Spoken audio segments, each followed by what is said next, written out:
Llamamos periodismo gonzo a aquel en el que el cronista, el escritor, se introduce en su misma historia, es testigo y a la vez protagonista de las cosas que cuenta y deja en ellas su pellejo, su integridad y a veces su propia vida.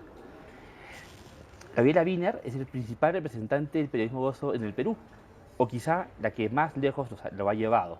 Tú has contado que eres indiscreta desde chiquita, que naciste indiscreta y que tu proyecto, que tu literatura sirve para exponerte. ¿De dónde nació esa pulsión?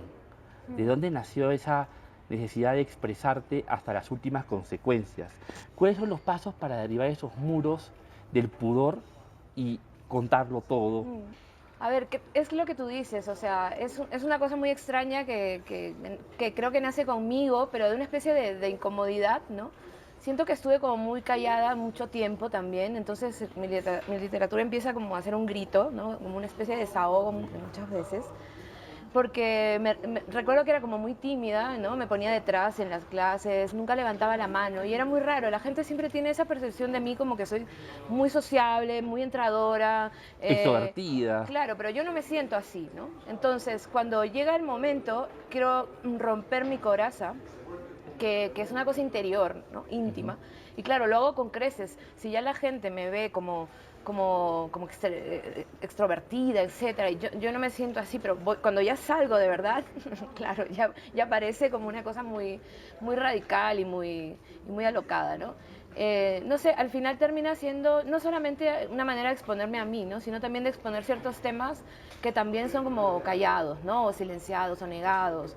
Siempre hay como una serie de tabús muy jodidos, ¿no? Y a mí esos temas eran los que me atraían, o sea, eran los temas de los que yo quería hablar, ¿no? Entonces, de repente siempre tenía una especie de auditorio, como pues desde las comidas familiares, ¿no? Siempre sacaba algo, como decir una verdad, ¿no? Cuando todo iba en una superficie, siempre tenía como una necesidad brutal de romper con esa especie de medianía del diálogo o de la comunicación, ¿no? Y lo llevaba al colegio también, ¿no? De repente venía, no sé, me había leído algún libro y venía y contaba una cosa como una escena muy fuerte. Me gustaba eso, me gustaba la tensión, pero al mismo tiempo me ponía a sudar, me ponía súper tímida también, iba perdiendo el ritmo, iba perdiendo la gracia. Todo ese momento incómodo se convirtió en escritura. El centro de ese striptease literario que haces es el sexo. Estamos de acuerdo, creo en eso.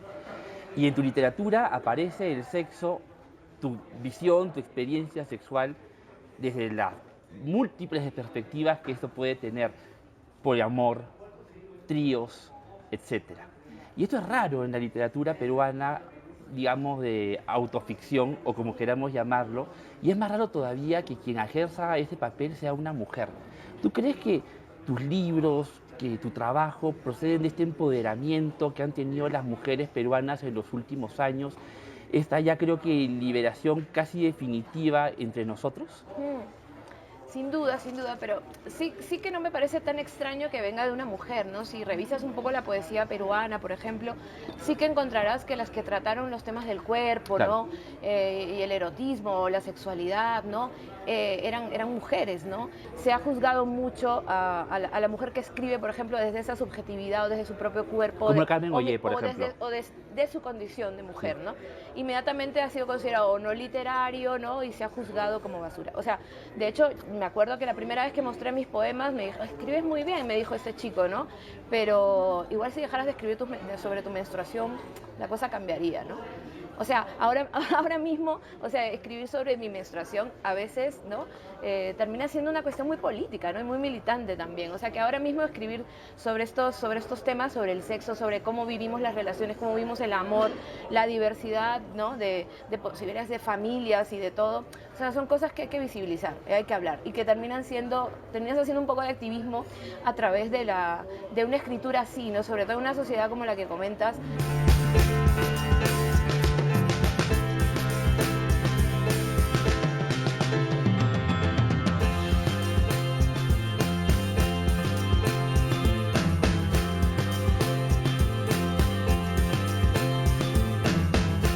Tú has dicho, yo no me exhibo, yo me expongo, y has hecho una diferencia sobre eso. ¿Cómo hace uno para hablar tanto sobre sí mismo y tan a fondo y sortear los riesgos de la frivolidad? ¿Cómo logras que lo que cuentes no sea simplemente un ego trip, Ya. sino que tenga alguna, digamos, sustancia más allá del yo y lo que me sucede? Ujú. Me están picando los mosquitos, es una frivolidad, pero están siendo sanguinarios. Este, sí, o sea, que creo que eso es el trabajo como más delicado, ¿no? Y también como más difícil de explicar, porque para mí tiene que ver con la escritura, o sea, tiene que ver con escribir bien, ¿sabes? Porque en efecto es bastante peligroso y la frontera es muy, no sé, fina, ¿no? Entre el absoluto ridículo, ¿no? Y la cuestión verdadera, ¿no? Entonces, como estás al borde siempre del bochorno, ¿no? Es mejor todo el rato estar diciéndolo, ¿sabes? ¿no? Ujú. Entonces soy como mi voz siempre está como cuestionándose incluso eso, ¿no? O sea, su propio ego trip, que lo hay, o sea, no lo niego, ¿no? Caparrós dice que hay escrituras que son, desde el yo, ¿no? El cronista que escribe desde el yo y el que escribe sobre el yo. Y hace esta diferenciación como muy inteligente para destacar que en efecto los que nos interesan son los primeros, ¿no? No los segundos, ¿no? Y yo al final he encontrado como una especie de fórmula intermedia en la que sí, a veces también escribo sobre el yo y a veces escribo desde el yo. Y soy cronista, o llámame como quieras, si ya por eso ya no formo parte de la nómina de cronistas, pues qué pena, ¿no? A lo mejor ya estoy haciendo otra cosa, que es muy probable también, ¿no? Me interesa mucho el ensayo, ¿no? Y el ensayo da esa oportunidad de ver no solamente una persona contando sus batallitas y sus anécdotas, ¿no? Sino una persona que está pensando en vivo, ¿no? Como una especie de espectáculo viviente en el que las ideas y el pensamiento se están también exponiendo. Pero intento hacer que los temas nunca sean solamente algo que me importe a mí, ¿no?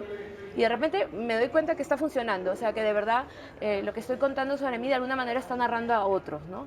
Tal vez estoy allí eligiendo una serie de experiencias que son también como claves, ¿no? Te leí una frase tremenda y perturbadora. Ay, Dios. Sí, que dice, nadie me puede despreciar más que yo misma. Esa es mi conquista.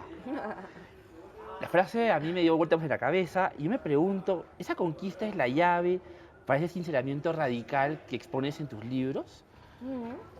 Puede ser, sí, sí, sí.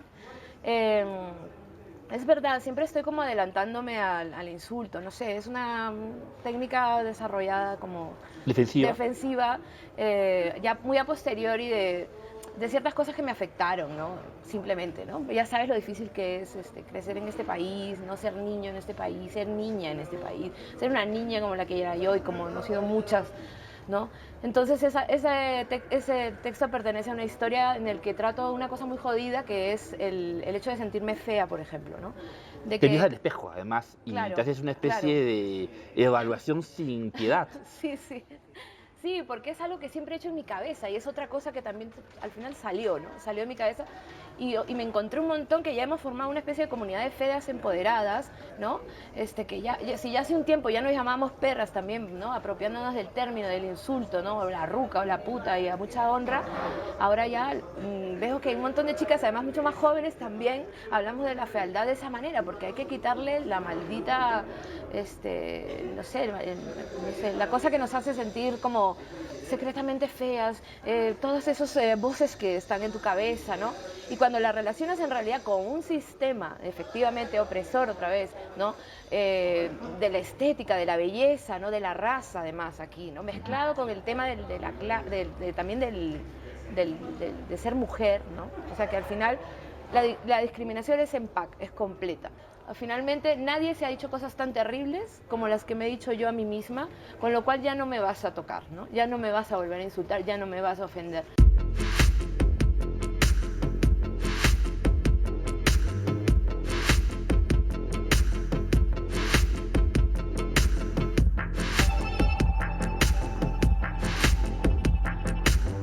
Otro femenino es el embarazo y está muy poco tratado en la literatura peruana. Entonces escrito un libro que ayer he leído con mucho placer que está enfocado estrictamente a eso, 9 lunas. ¿Cómo surgió esa idea? Surge de repente de la propuesta, ¿no?, editorial, ¿no?, de hacer un libro de crónicas y de repente coincidirme, siempre me pasan estas cosas con mi embarazo, ¿no? Y entonces no había otra, me parecía que no había otra realidad tan contundente, tan cronicable, tan gonzo, tan salvaje como contar mi propia transformación física, ¿no? Y psicológica y emocional y vital, ¿no? Que contar mi maternidad. Por supuesto no me imaginaba los riesgos que corría, ¿no? Porque por supuesto ahí te enfrentas a muchos más prejuicios. De repente 9 lunas en un libro que sin leerlo, ¿no?, aparecía gente diciéndome que se lo había regalado pues a sus... O sea, mis mismos fans no lo leían, ¿no? Yo no voy a leerlo, ¿no?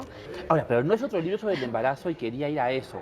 Tu visión del embarazo en este libro, no en todos sus episodios, pero sí en varios, es oscura y por momentos pesimista. Exacto. Precisamente es un lado B, es un lado que no ha sido abordado, precisamente porque hay como una especie de sacralización, ¿no?, que tiene que ver además con toda esta cuestión de la mujer casi Virgen María, ¿no?, cuando está embarazada, ¿no?, de un sistema además, porque, a ver, lo oscuro, a mí lo más oscuro que me parece del libro es precisamente revelar, ¿no?, lo medicalizado que está el sistema, ¿no?, que el parto no nos pertenece a las mujeres, que los hospitales, los médicos nos subestiman, nos tratan como infantes, como menores de edad, ¿no? Una visión muy opresiva. Muy opresiva y que hace que precisamente nuestros partos sean una cosa a veces muy violenta. Y luego es verdad que hay una subjetividad de la embarazada, ¿no?, y del proyecto de madre, y la madre al fin, ¿no?, que es de verdad siniestra, ¿no? O sea, la proyección del ser dentro de ti, ¿no?, que va depredando, ¿no? Y al mismo tiempo, ¿no?, la cuestión como ya, no sé, final, ¿no? O sea, la sensación de que esto no va a ir para atrás ya, ¿no?, sino que sigue. No hay vuelta atrás. No, no hay vuelta atrás. Gracias, Gabriela, por la entrevista, Nada. gracias por tu sinceridad brutal que te caracteriza en la vida y en la literatura. Y le recomiendo a todos, de verdad, este libro, Sexografías, unos libros esenciales de la crónica peruana contemporánea, así como 9 lunas, un libro que mujeres y hombres deberíamos leer. Muchas gracias. Gracias a ti.